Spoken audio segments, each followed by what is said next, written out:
Hello my dear friends, तो welcome back to my YouTube channel Raj science classes. मैं Prince Raj आप सभी का एक बार फिर से राज साइंस क्लासेस में स्वागत करता हूं। उम्मीद करता हूं कि आप सभी जो हमारा पीछे का वीडियोस देखे होइएगा। अगर नहीं देखे हमारे पीछे के वीडियोस तो हमारे चैनल के प्लेलिस्ट में हमारे वीडियोस आप सभी चाहे तो वहां पर जाकर देख सकते हैं। और जैसा कि आप सभी को फिर से थंबनेल से मालूम पड़ गया होगा कि आज का भी ये क्वेश्चन है जो कि बहुत ही इंपॉर्टेंट है। 2011 के प्रथम पाली में ये क्वेश्चन पूछी जा चुकी है, इसलिए आप लोग को रिमेंबर नहीं रहेगी, इसलिए हम लिख देते हैं 2011 के प्रथम पाली में फर्स्ट सिटिंग में ये क्या क्वेश्चन पूछ चुकी है। क्या समझ में बात? फर्स्ट सिटिंग में जो पूछ चुकी है 2011 के एग्जाम में यह क्वेश्चन पूछी जा चुकी है, मैट्रिक में, वो भी बिहार बोर्ड से भैया। और आप लोग जो पढ़ रहे हैं जरूरी नहीं कि ये बिहार बोर्ड के लिए क्वेश्चन है, ये सभी बोर्डों के लिए क्वेश्चन है। MP board, Bihar board, MP UP जो भी बोर्ड होते हैं सभी के लिए क्या है, पूरे के लिए क्वेश्चन है। ठीक है, अब मीडियम हिंदी ही रहेगा भैया। ठीक है, तो ये जो क्वेश्चन है आज का ये बहुत इंपॉर्टेंट इसलिए है क्योंकि आप सभी देख सकते हैं क्या लिखा है, क्या धातु कर्म क्या होता है और इसके विभिन्न चरणों को मालूम, मतलब इनके विभिन्न चरणों को लिखिए। कहने का तात्पर्य ये है कि ये ज्यादा नंबर में नहीं पूछेगा, आपसे 2 नंबर में पूछेगा, इसलिए ज्यादा एक्सप्लेनेशन के साथ लिखना नहीं है। स्क्रीनशॉट लीजिएगा तो पहले ही स्क्रीनशॉट ले लीजिए, क्योंकि फिर हम वीडियो को समझाएंगे, जब वीडियो में समझाएंगे तो ये बोर्ड क्या हो जाएगा आपका, थोड़ा सा क्लीन तो नहीं रहेगा। ठीक है, चलिए तो बात करते हैं कि आज के इस क्वेश्चन का कि इसलिए किस लिए इतना इंपॉर्टेंट है, क्योंकि धातु कर्म जो है यहाँ से जो चैप्टर से पूछा जाता है, जो क्वेश्चन है बहुत ही इंपॉर्टेंट क्वेश्चन इसलिए है, पूछा जाता है डायरेक्ट कि धातु कर्म क्या है, इसके विभिन्न चरणों को लिखिए। तो धातु कर्म के चरणों को लिखने के लिए उससे पहले हमको धातु कर्म तो जाना पड़ेगा। तो चलिए रिलैक्स मोड में होकर जानते हैं धातु कर्म क्या होता है। चलिए तो देखते हैं क्या हमारे जो नोट्स के मुताबिक होता है धातु कर्म क्या होता है, इसके विभिन्न चरणों को लिखिए। बोल रहा है कि किसी अयस्क से धातु शुद्ध रूप में प्राप्त करने की क्रिया को धातु कर्म कहते हैं। अब भैया अयस्क क्या होता है, तो अयस्क और खनिज का वीडियो बहुत ही जल्दी हम लेकर आ रहे हैं। देखिए लेकिन शॉर्टकट में बता देते हैं कि अयस्क जो होता है वो भी पाया जाता है कहां से, प्राकृतिक तरीके से पाया जाता है, धरती के भूपर्पटी में से पाया जाता है। और अयस्क में क्या रहता है भैया, धातु का कुछ मात्रा वत्रा उपस्थित रहता है, जिसको मतलब एक तरह से बोलिए ना कि जो होता है ना अशुद्ध धातु ही रहता है अयस्क एक तरफ से, उसको शुद्ध करके क्या किया जाता है, धातु निकाल लिया जाता है। तो अयस्क उसको कहते हैं जिससे हमको धातु प्राप्त कर सकते हैं। ठीक है, और अयस्क में भी बहुत सारे अयस्क होते हैं जिससे कम खर्च में धातु प्राप्त कर सकते हैं, कभी कभी ज्यादा खर्च भी लगाना पड़ता है। मान लेते हैं 1 ग्राम, मान लेते हैं हमको तो उतना सोना होना का अभी अंदाज है नहीं कि कितने का भर मिलता है, कितने का ग्राम मिलता है। मान लेते हैं 1 ग्राम सोने का कीमत अगर 15-20, 1 ग्राम सोने का कीमत अगर मान लेते हैं 60,000 रुपया, मान ली एक ग्राम सोने का कीमत अगर है कितना, 60,000 रुपया है, और एक अयस्क है जिसमें से 1 ग्राम सोना निकलने वाला है, और उसको हम लोग क्या करना चाहते हैं, उसको निकालना जरूर भाई। आप जानते हैं कि ये अयस्क है, इसमें से 1 ग्राम सोना निकल सकता है, और 1 ग्राम सोने का कीमत कितना है मार्केट में, 60,000 रुपया। और उस सोने को शुद्ध करने के लिए, उस सोने को निकालने के लिए, उस 1 ग्राम सोने को निकालने के लिए 70,000 रुपया लगेगा। निकालिएगा?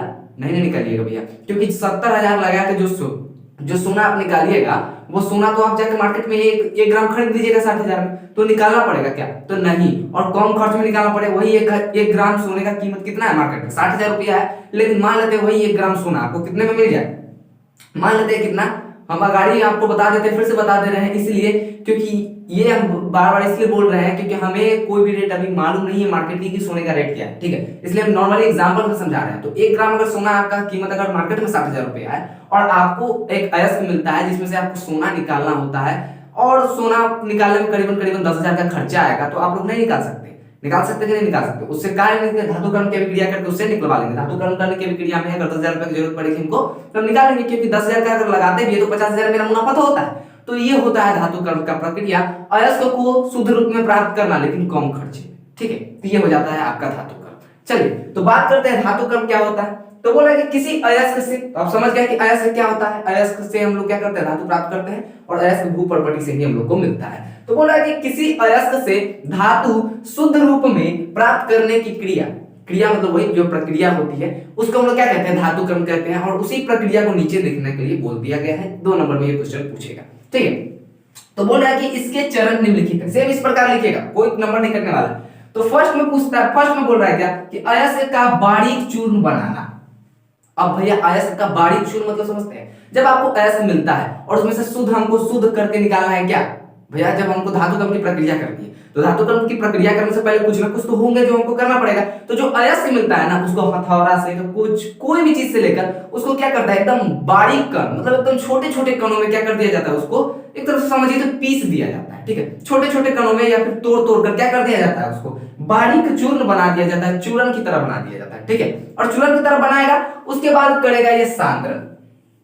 उसके बाद करता है क्या, सांद्रण। सांद्रण कहने का मतलब है क्या, कि उसमें से जो अशुद्धि है या तो चुन चुन कर हटाने वाला है तो हटाएगा। मतलब एक तरफ से सांद्रण की मतलब क्या होता है कि धातु जो अयस्क का हम लोग बारीक चूर्ण बनाए हैं उसमें से अशुद्धि को हटाना, मतलब कि अयस्क से अशुद्धि को हटाना ही सांद्रण कहलाता है। अयस्कों का सांद्रण कहीं बाई चांस अगर आप लोग को समझ में नहीं आ रहा है तो अयस्कों का सांद्रण हम बताते हैं कि अयस्क से जो अशुद्धि होती है ना भैया, धातु को प्राप्त करने के लिए जो अशुद्धि हटानी पड़ती है, उसी अशुद्धि को हटाने की प्रक्रिया को कहते हैं सांद्रण। ये बहुत प्रकार से होता है, कभी कभी हाथ से चुनकर भी होता है, तो कभी कभी क्या होता है, ये एक मैग्नेट के जैसा भी होता है। क्या, एक मैग्नेट के जरिए भी होता है, मतलब एक चुंबकीय आघूर्ण के जरिए भी होता है। एक पट्टी पर चुंबक आघूर्ण लगा देगा और इसको मतलब कि मतलब पीस कर और उस पट्टी पर डालेगा, तो जो चूर्ण होता है, मतलब जो चक्की लगा होता है जिसके ऊपर पट्टा लगा होता है, ठीक है, एक जो होता है कि चंबुक होगा और इस प्रकार का पट्टा लगा होगा। ठीक है, इस प्रकार का पट्टा लगा होगा, इस पट्टे पे यहाँ पे गिराया जाता है आपके अयस्क के बारीक कण को, और यहाँ से जो धातु होता है वो यहाँ पे गिर जाता है और जो अशुद्धि होता है फेंका जाता है। क्यों फेंका जाता है, क्योंकि ये जो दोनों आप देख रहे हैं, ये जो दोनों देख रहे हैं आप, जो ये चक्की लगा हुआ है, ये जो गोल गोल लगा हुआ है, ये रहता है चुंबक रहता है। क्या रहता है, चुंबक रहता है। और चुंबक रहता है तो आप सब जानते हैं कि धातु चुंबक से आकर्षित होता है, तो जो शुद्ध धातु होगा वो इस चक्की से आकर्षित होकर इसके नजदीक गिर जाएगा और जो अशुद्धि होगा सीधे चला जाएगा। ठीक है, तो इस प्रकार भी होता है। साथ ही साथ फेन उत्प्लावन विधि द्वारा भी होता है। तो ये सब आपको 12th में पढ़ना पड़ेगा, केमिस्ट्री से पढ़िएगा 12th में, बहुत ही अच्छे तरीके से आपको सर समझाएंगे, या फिर आगे चलकर आइएगा हमारे YouTube चैनल पे तो आपको 12th की भी सुविधा मिलेगी। ठीक है, तो फेन उत्प्लावन विधि द्वारा क्या होता है कि फेन के जरिए जो अशुद्धि होता है उसको निकाला जाता है। ठीक है, तो अब बताते हैं, ये हो गया आपका सांद्रण का मतलब समझ गए। दूसरा स्टेप करना होता है सांद्रण, मतलब कि अयस्कों से अशुद्धि को हटाना। अब किसी प्रकार हटाइए, वो आपकी मर्जी। ठीक है, तो ये हुआ आपका सांद्रण कंप्लीट। तीसरा होता है सांद्रित अयस्क। सांद्रण के बाद जो अयस्क आपके प्राप्त होगा उसको कहते हैं सांद्रित अयस्क, और इसी सांद्रित अयस्क का जारण। अब जारण कहने से क्या मतलब है, तो भैया जारण एक प्रक्रिया है जिसमें किसी जो धातु होता है या फिर कुछ भी होता है उसको क्या किया जाता है भैया, जो जारण में क्या होता है कि धातु से कम जो ताप होता है ना, गलनांक के, जब धातु का जो गलनांक होता है, मान लेते किसी धातु का गलनांक कितना है, मान लेते हैं कितना है, 273 केल्विन तापमान है, मान लेते हैं, मानने में क्या जाता है, या फिर 100 डिग्री सेल्सियस मान लेते हैं। ठीक है, किसी धातु का गलनांक 100 डिग्री सेल्सियस है, 100 डिग्री सेल्सियस से धातु का गलनांक है और 100 डिग्री जब सेल्सियस होगा तो भैया उससे जस्ट कम ताप पर, 100 डिग्री सेल्सियस से जस्ट कम ताप पर वायु की उपस्थिति में, यानी कि ऑक्सीजन की उपस्थिति में गर्म करना उस धातु को या फिर उस अयस्क को। ठीक है, तो ये कहलाता है अयस्क का जारण। अयस्क का जो होता है ना गलनांक, उसका निम्न ताप, धातु का जो निम्न ताप, जो अयस्क है, अयस्क में धातु होगा और उस धातु का गलनांक आपको मालूम होगा। अब अयस्क में कौन सी धातु है तो आपको मालूम पड़ ही जाएगा, और जब मालूम पड़ जाएगा कौन सी धातु है तो उस धातु का गलनांक क्या वो भी मालूम पड़ जाएगा। तो ये जो सांद्रित अयस्क होगा उसका जारण किस प्रकार करेंगे, जो आपका धातु होगा उस अयस्क में, उसके गलनांक से थोड़ा सा कम ताप पर क्या करेंगे हम लोग, उसको ताप देंगे, थोड़ा सा कम ताप पर इसको क्या करेंगे, गर्म करेंगे, वो भी वायु की उपस्थिति में। बात आई समझ में, वायु की उपस्थिति में गलनांक से कम ताप पर सांद्रित अयस्कों का क्या करेंगे हम लोग, जब ताप देंगे तो इसको कहेंगे जारण। तो इससे जो होगा आपका, जैसे ही आप इसको जारण कीजिएगा तो ये हुआ आपका एक कंप्लीट हुआ। ठीक है, ये करना होता है। फिर चौथा में आता है वही सांद्रित अयस्क का निस्तापन। तो अब निस्तापन करने से क्या फायदा भैया, तो देखिए ये जैसे ही जारण कीजिएगा ये धातु का ऑक्साइड बना देगा। क्या करेगा, यहां से आपका क्या हुआ, हटा दिए। अब धातु का ऑक्साइड बनाने का एक फायदा है कि धातु का ऑक्साइड बनाएंगे तो खाली धातु रहेगा और ऑक्सीजन रहेगा। क्या रहेगा, धातु रहेगा, ऑक्सीजन रहेगा। ठीक है, तो कहने का मतलब एक सारा अशुद्धि एक तरफ, धातु ऑक्सीजन मिल गया, तो 10 गो अशुद्धि एक तरफ है, 10 गो अशुद्धि हमारे धातु के साथ लगल है, और एक ऑक्सीजन आके खाली लग जाए और बाकी सब धातु फेंका जाए, तो इससे हमको कोई दिक्कत नहीं, दिक्कत है तो 9 को तो निकालना नहीं पड़ेगा।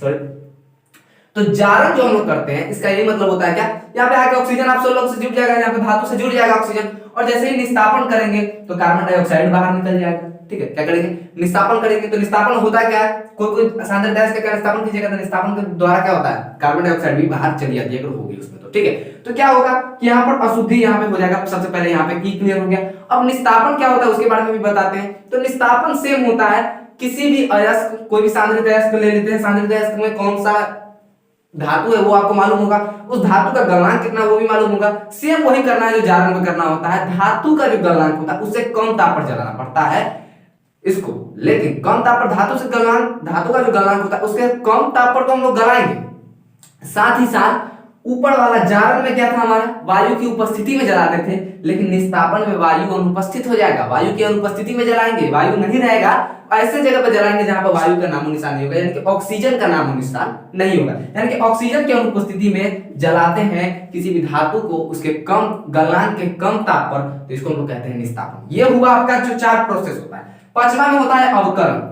क्या करता है, पांचवा में होता है आपका अवकरण, और अवकरण के बाद सबसे आखिरी का जो प्रोसेस आता है अशुद्ध धातु का शोधन।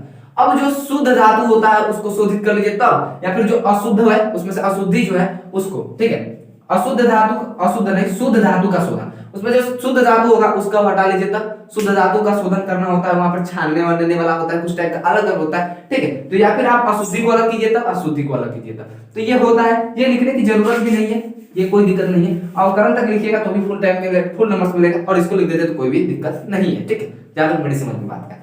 तो आज के लिए बस इतना ही। कैसा लगा ये क्वेश्चन, इंपॉर्टेंट है इसलिए आप लोगों को लिए बताया है, और आप लोग अगर इसको रिमेंबर कर लेते हैं तो बहुत ही अच्छी बात है, क्योंकि 2022 एग्जाम में बहुत ही इंपॉर्टेंट क्वेश्चन है, साथ ही साथ आगे आने वाले एग्जाम्स भी में ये पूछे जा सकते हैं, इसलिए हम इस क्वेश्चन को आप लोगों के बीच लेकर आए हैं। वैसे हम आप लोगों को एक और बात बताएंगे, ये सस्पेंस रहा इस वीडियो का, आप लोग को ये बातें मालूम पड़ेंगी बसंत पंचमी के बाद। जी बिल्कुल, बसंत पंचमी के बाद नहीं, बसंत पंचमी को छोड़िए, मतलब सरस्वती पूजा जो है उनको चलिए वो तो हो जाएगा, बहुत खुशी से बिता लेंगे, लेकिन बहुत ही जल्द ये आप सभी जानते हैं क्या कि अभी एग्जाम आ रहा है। किस चीज का आ रहा है एग्जाम, आ रहा है मैट्रिक का एग्जाम आ रहा है।